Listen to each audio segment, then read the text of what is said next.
નવસારીમાં ભારે વરસાદને પગલે ઠેર ઠેર જળબંબાકાર છે। રેડ એલર્ટને પગલે જિલ્લા સહિત તાલુકાઓમાં ભારે વરસાદ છે। બિલીમોરાના દેવસર વેંકટેશ્વર સોસાયટીમાં કેડસમાં પાણી ભરાયા છે।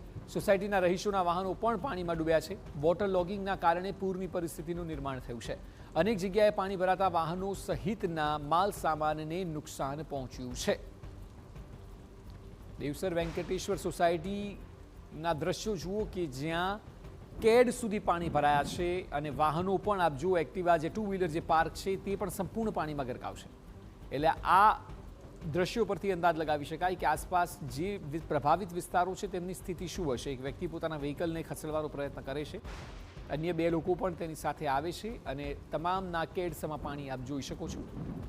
વધુ માહિતી આપી રહ્યા છે સંવાદદાતા નિલેશ ગામિત। નિલેશ, નવસારીમાં અનેક જગ્યાઓ એવી છે કે જ્યાં કેડસમાં પાણી છે, લોકોની હાલાકી સતત વધી રહી છે।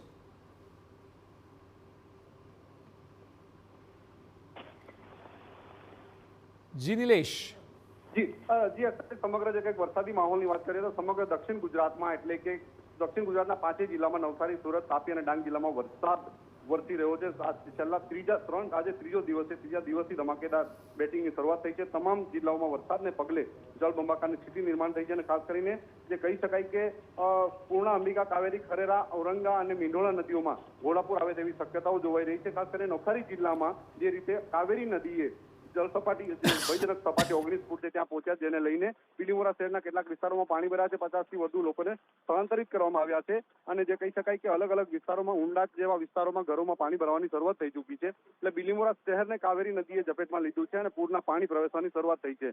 ઉપરવાસમાં હજુ પણ વરસાદ વરસી રહ્યો છે। કેચમેન્ટ એરિયા ગણાતા અલગ અલગ વિસ્તારોમાં અલગ અલગ જિલ્લાઓમાં સુરત, તાપી અને ડાંગ જિલ્લામાં વરસેલો વરસાદ દક્ષિણ ગુજરાતની નદીઓમાં આવતો હોય છે અને એ પાણી હવે નવસારી જિલ્લાના અને અલગ અલગ જે કંઈક વિસ્તારોમાં આવશે, જેને લઈને જળસપાટીમાં વધારો થાય તેવી શક્યતાઓ જોવાઈ રહી છે।